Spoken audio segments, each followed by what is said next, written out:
Welcome to the press conference for Killing Them Softly. In 2007, the assassination of Jesse James made quite a splash on the festival circuit, and the male lead got the Best Actor award in Venice. The same trio is back here today. Director Andrew Dominik, producers Didi Gardner and Brad Pitt.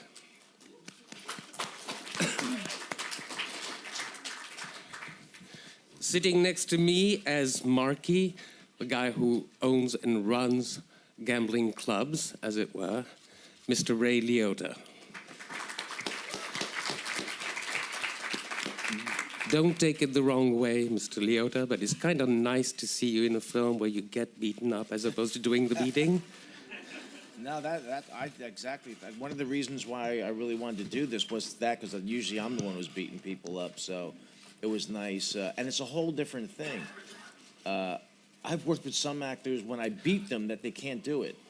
What are you doing? No.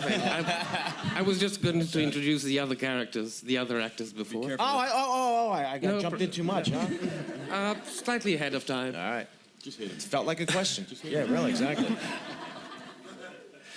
At the far end of the table, as the zonked-out walking catastrophe Russell, Mr. Ben Mendelsohn.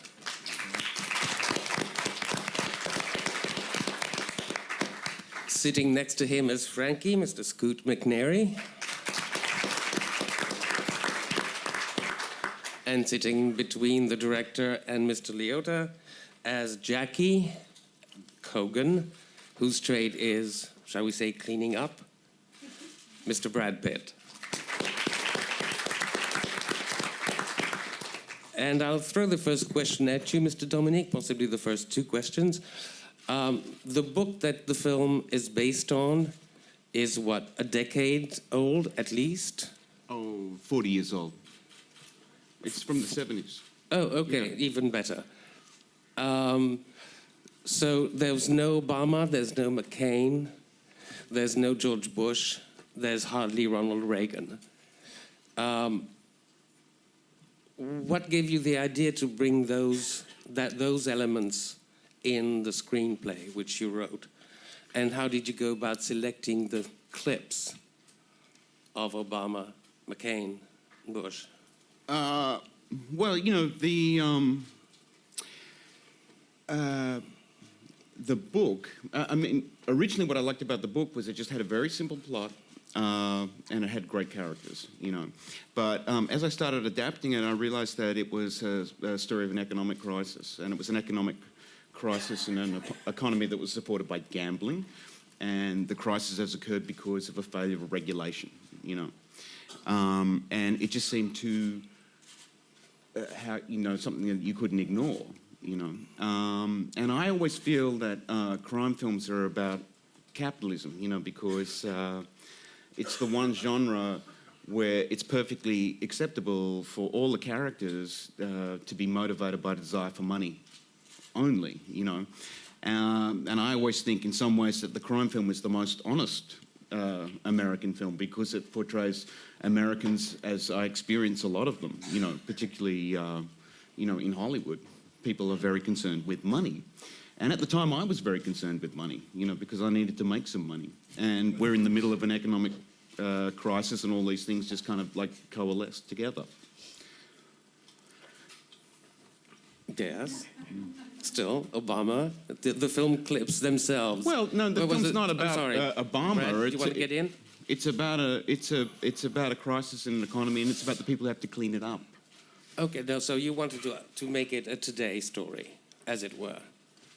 You wanted to make it contemporary. Yeah. Okay. Yeah. Fair enough. I thought it was a contemporary story. It's an eternal one. Yeah. Brad, you wanted to say something? No. Okay. Then first question over there, the lady in blue, and second question over there.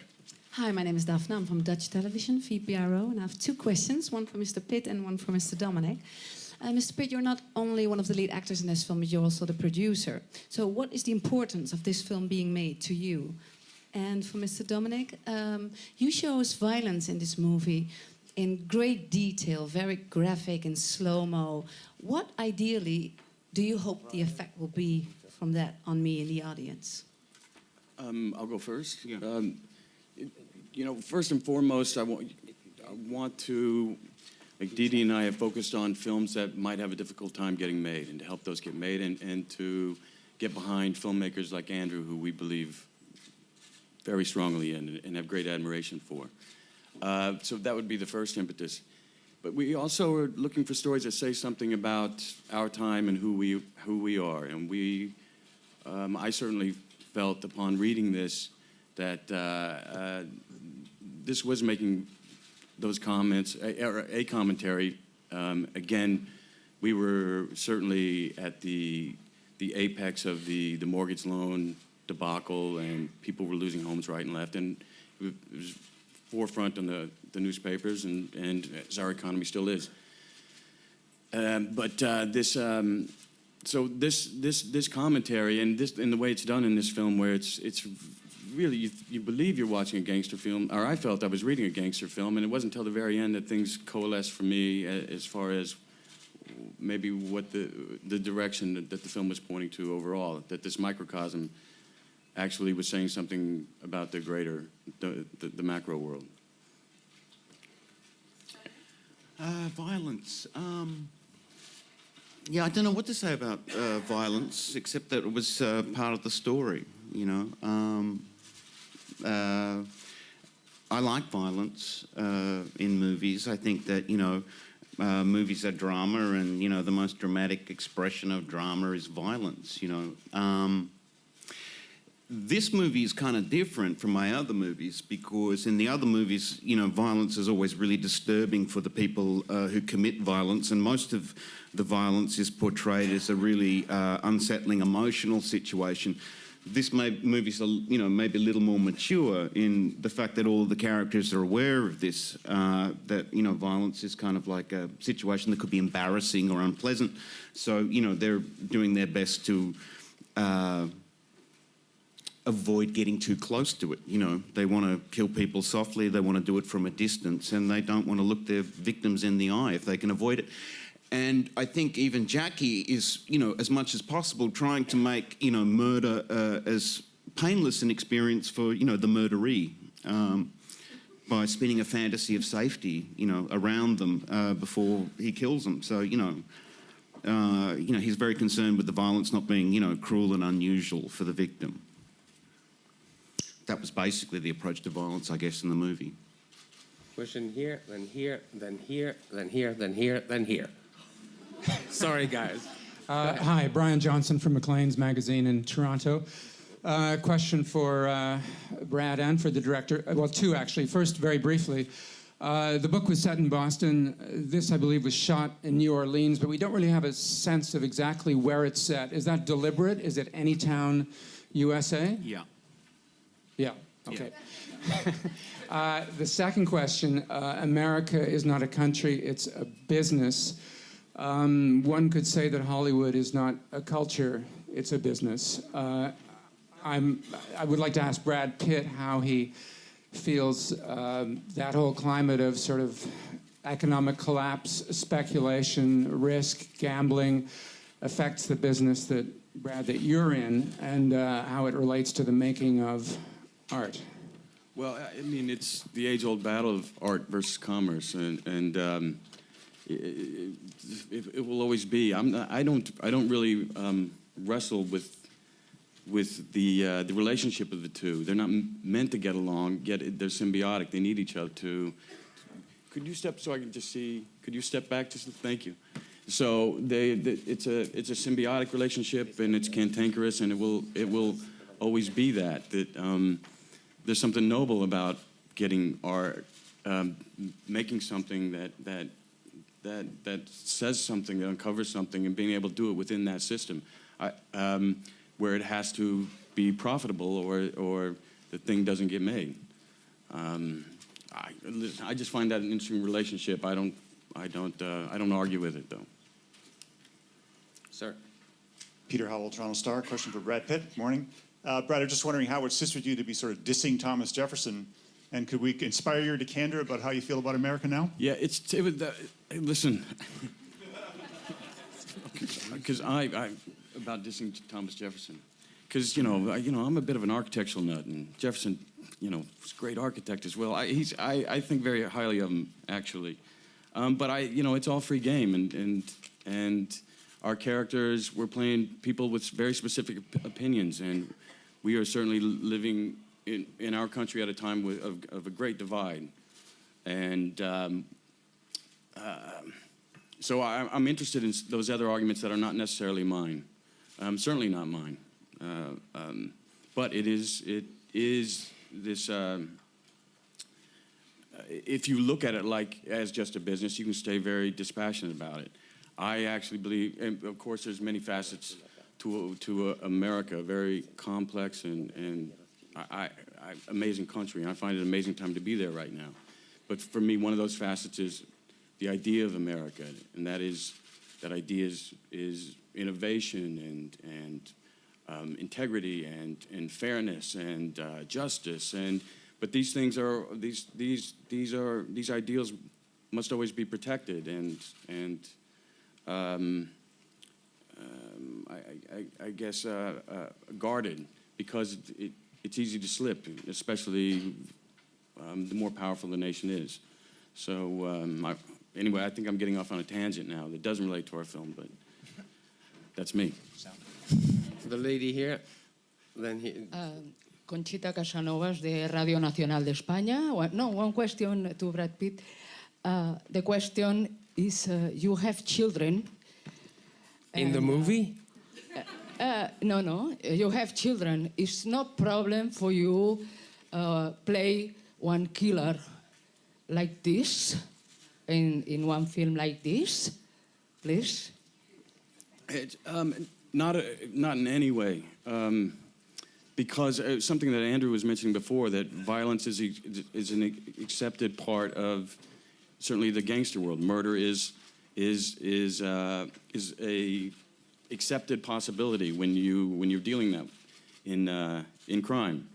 I would have much more harder time playing something like a racist or something along those lines. It would be much more unsettling for me than a guy who shoots another guy in the face. The film actually has like a positive message for the viewer. It has a lesson. I don't understand the obsession with violence. It's like fairy tales. People don't like Grimm's fairy tales anymore. But Bruno Bedlam, he wrote this book, The Uses of Enchantment, and he talks about Grimm's fairy tales, and he says that they're very important for children because what they do is they dramatize a child's concerns. And they give them a way to manage traumas that bother them, which is essentially, abandonment. And this movie, I think, does provide advice on how to survive in a world of, fierce competitors. I'm really into this guy, Zizek, and he says that when you've got three characters in a movie, the Marx Brothers, that essentially they represent the three aspects of the personality, the id, the ego, and the superego. And if you look at this movie that way, then essentially, you're not necessarily dealing with six characters, but two. And you've got Scoot, right, who is the ego, and you've got Ben, who is like the pleasure-seeking id. And his superego is Amato, who's the voice of authority. Brad has exactly the same thing going on. He's got Gandolfini, and who's his id, and he's got Jenkins, who's like the authority figure. Now, Scoot is basically trying to get his id and his superego to agree with each other, and he ends up dead, right? And Brad, when his id gives him problems, he puts it in jail, and he doesn't give the voice of authority any authority over him, He's essentially, and he is going to get paid. it's not answered in the film, but I'm pretty sure Jackie's going to get paid. So, the movie is basically telling people to have good mental health, is not to blindly seek pleasure and not to indulge in too much self-punishment, And if you do that in a sort of cutthroat, capitalist, Darwinist, environment, you're going to do fine. I never knew that.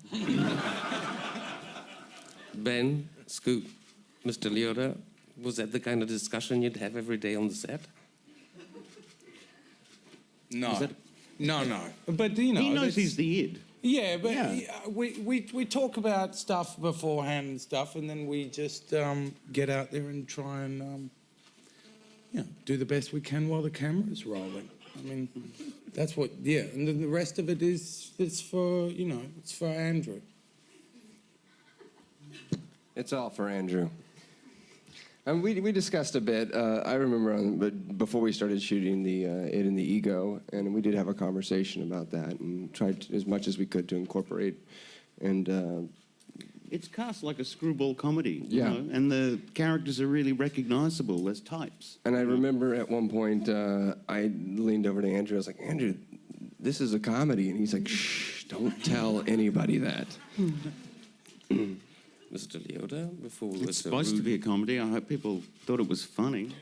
I think it's hilarious. Did you have the same feeling, Mr. Liotta? I'm sorry? That it was a hilarious work? I have no idea what they're all talking about. I just do this. I just want to play pretend. That's it. That's what I like. That's what I like about this. As far as all the heady questions and things like the ids and the yids and the whatever it is, that's great for him to have, because I'm just here to service the story, what he wants to do. So I don't. It sounds like a lot of work to go the other way.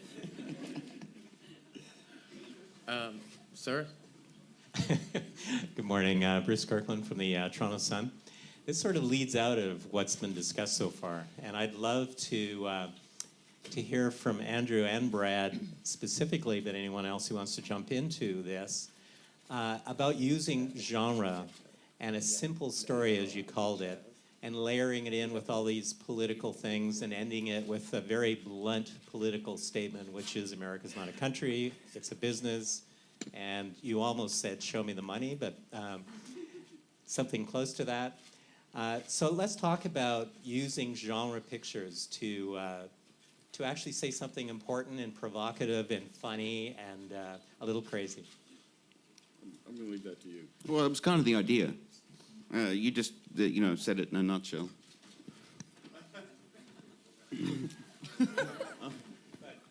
That was it, right? More of a nutshell. Huh? More?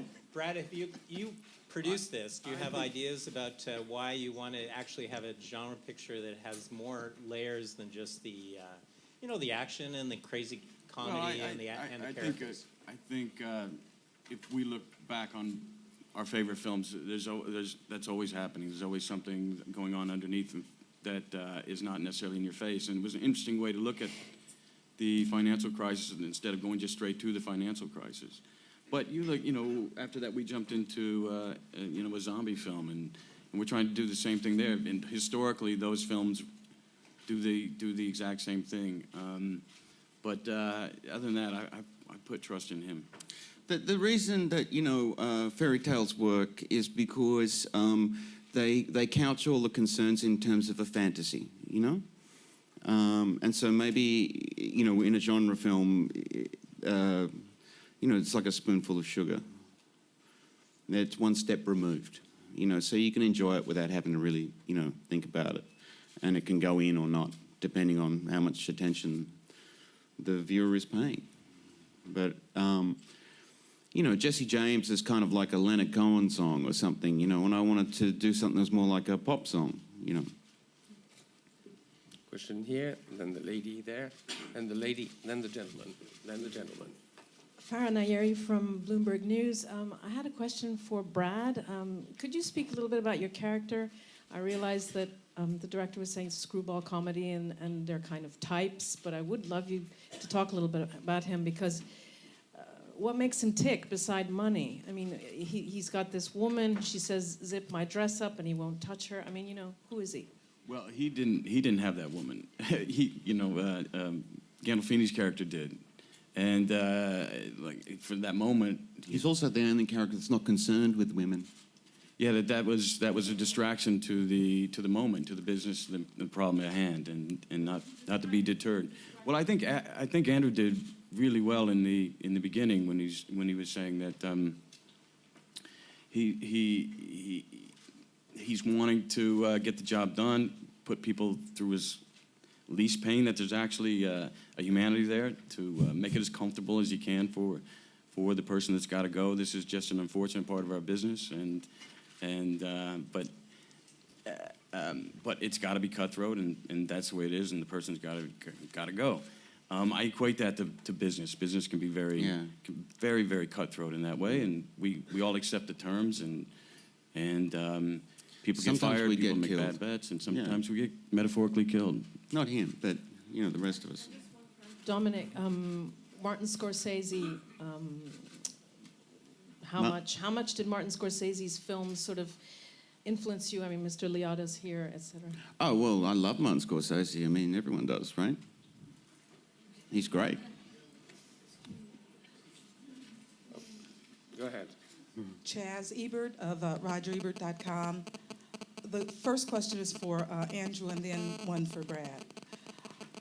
How has the video game violence influenced your style in shooting, that especially the first very stylized shooting of the car and the head and the window, the video game? That's my question one. The video game? How have video games influenced how you shoot violence? Do you know what? I really don't like video games. My son, Jesse, is obsessed with video games, but I really can't get into them. I did like Doom, which I played for a weekend once back in 95, but not really much at all.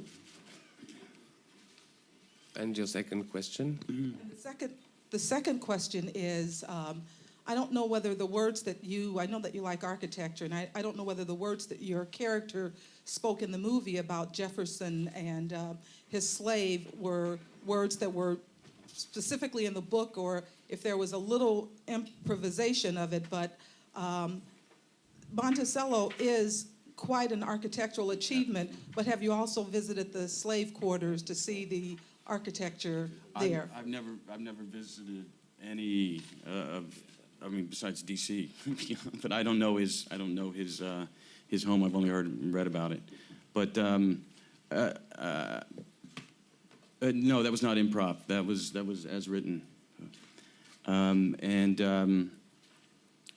just want to say about the violence. It doesn't. I don't know. We live in such a violent world, and I certainly grew up hunting, which is a very violent act. If you've ever had a hamburger, have you seen how they butcher a cow? It's barbaric. It's horrendous. It's very violent. This is the world we live in. So I see it absolutely important to film.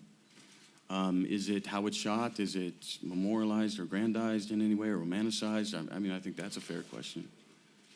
But other than that, I don't see a world without it. It's a lullaby, That's the idea. It's a lullaby. That sequence. Question over there, then the gentleman over at the very end, then you. Go ahead. Good morning. Congratulations on a terrific movie. My name is Inger Merete Hobbelstad. I represent the Norwegian newspaper Dagbladet, and I have a question for Mr. Pitt. I'd like you to elaborate a little bit more on your character. How did he get to be where he is in the film? So he's obviously quite a cynical view of his society. How did he get these views, and which of these views can you understand or perhaps even sympathize with? Thank you. I can't really answer that. I would love for someone to do a documentary on the makeup of a Republican and the makeup of a Democrat, and really understand where people are, how they develop these kind of views that seem like going against our best interest. And then I have to see I add Democrat to it because I lean more towards the left, and I want to understand my own bias. So I'm not opposed to two characters that have different views than myself. I'm very interested. How he got there, I don't know. I admired his survival instincts, that he could stay dispassionate through it. Yeah, he just looks at the world in terms of natural selection. You know, he doesn't judge it. Capitalism is like, you know, Darwin's theory of evolution applied to finance, you know. He's not saying it's good or bad, it's just the way it is, and if that's the way it's going to be, he'd like to get money, he'd like to be paid. I don't know what Jackie's political views are.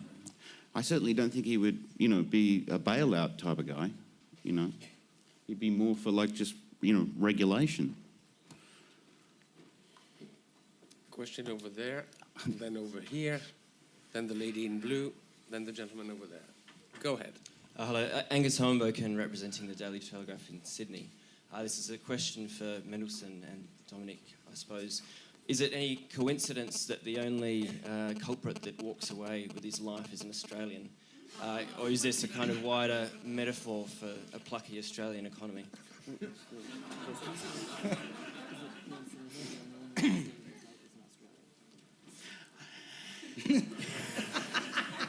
You know he's going to turn out okay. Yeah, it's no, it's not a coincidence. We had a very deep talk about, you know, post-Whitlam economics, and we did talk about that, and we talked about the regulatory environment of the Australian, you know, system versus the other systems. We had a lot of economic talks. We talked about ways to, you know, get money on the street, the stealing of dogs.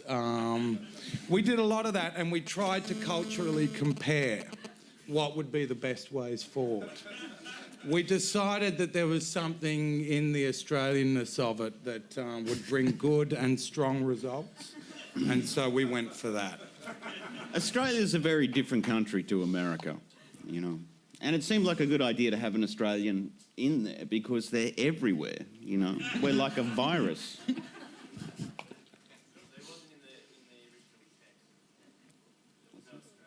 He's asking, was Russell an Aussie in the original text? No. It's kind of an in-joke for me and Ben, but, you know, I needed someone to be the id, you know. Sir? Okay, hi Brad, Stephen And Schaefer he lives here. for pleasure. Is it just a coincidence that this is coming out in an election year with this background setting in 2008 of an election year? We've been talking about you could say the hidden meanings or the other meanings than just the literal story to Killing Them Softly. And also, you know, I understand Angelina Jolie will be with you here tonight. Are you two ever going to work again together in a movie? Actually, yeah, we'd love to. She's not here right now. She's prepping for a movie that she starts very soon. What was the first question? It's a lucky coincidence. You know what? Can I just say I don't think we should have press conferences before 1 p.m. in Cannes. I'm going to start that movement. If anyone will back me on that, you know, we'll sign a petition or something. I understand in September. Oh, yes, and yes. It's a presidential No, there was not election year like it's in the movie. Yeah, and you do have a political statement at the end of the movie. I am going to let Andrew cover that one, but no, we weren't designing it so much for election year, but our interest in Andrew's discovery when reading the book and making these comparisons were, certainly as I was explaining earlier, the height of the mortgage crisis and. It didn't seem, losing their homes right and left. It's just. It wasn't criminal. It was criminal, by the way, and there still hasn't been any criminal repercussions for that. And anyway, that was certainly the main interest. It wasn't deliberate, no. It just takes so long to cut. You know, the movie probably could have come out last. No, it couldn't have, could it? Actually, this was as soon as we could have done it, but yeah. It wasn't, we're going to release this in September, but, you know, it seems like a good idea to do it around then. And by the way, it was like I was there the night in Chicago when Obama won. It was an amazing night. People were out on the streets and connected and jubilant, and it was just an electric, kinetic event.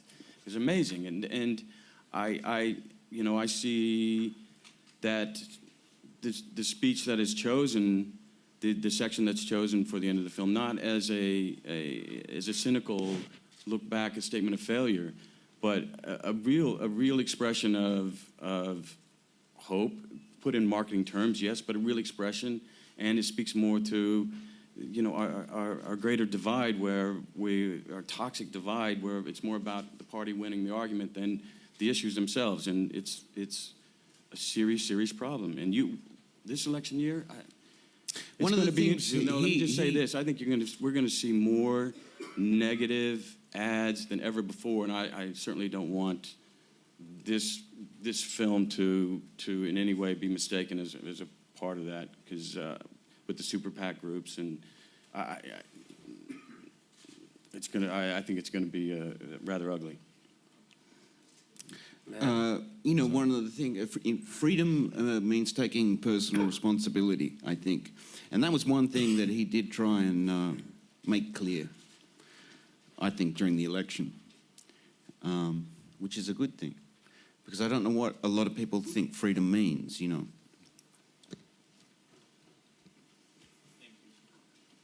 Ma'am? Hello, I'm Eileen Wong from Hong Kong Cable TV. First question is to director Mr. Dominik. I want to know what's your point of view on the ironic part on the killing method? Because obviously Jackie, the character, didn't kill people softly, and is that one of your favorite part in the movie? And one step at a time. Okay. What was the question? So I'm very deaf. It's okay. What's your point of view on the killing method, the ironic part? Of killing? Killing method. Killing people softly, but obviously Jackie, the character, didn't kill people softly in the movie. I think he did. You have to explain it. Well, he goes to Scoot, who he's planning on killing, and he sings him a song of safety. You do this and you're going to be fine. And he basically relaxes the kid and calms him down, and just kills him when he doesn't expect it. So it's fairly soft. Do you know what I mean? I mean, the alternative is he knows he's going to die, and it's like, a horrific traumatic experience for both of them. But, in the way he handled it, it sort of wasn't so bad for you, was it? It felt soft to me. Yeah. And for you, it wasn't so bad either, right? I enjoyed it. Yeah. Well, you try, but life is what happens when you're making other plans, So, not everything goes according to plan. My second question Yes. to as one of the hottest, the most popular actors in the market today, I can imagine how busy your schedule is. But now with the rumors about your wedding in August, would that change your wedding working schedule? We have no date. We actually really, truly have no date. It's just so it's a rumor. Something that made sense to us, and certainly, yeah, date-wise, yeah, it's absolutely a rumor. And I'm still hoping, we've figured out our marriage equality in the States. It's before then. Question over there. Before that date. Hi, my name is Natalka Pisna. I'm representing Ukrainian studio TV1+1. And I have the question for Mr. Brad Pitt. We are still talking about violence. Is it easy for you in real life to slap someone? And probably you heard about the story between... Sorry. Hi. Yeah, hi. Come again. Can you go slightly slower? Okay. So we are still talking about the violence. Is it easy for you to slap someone in a real life? And probably you heard about the story between your colleague, Will Smith, who slapped Ukrainian journalist Vitaly Seduk. What? Okay, no, because there's a whole story in the news. I avoid all the entertainment gossip, so I have no idea. The question is, but no, I wouldn't want to slap anyone. Brad I feel doesn't bad. slap people. I don't.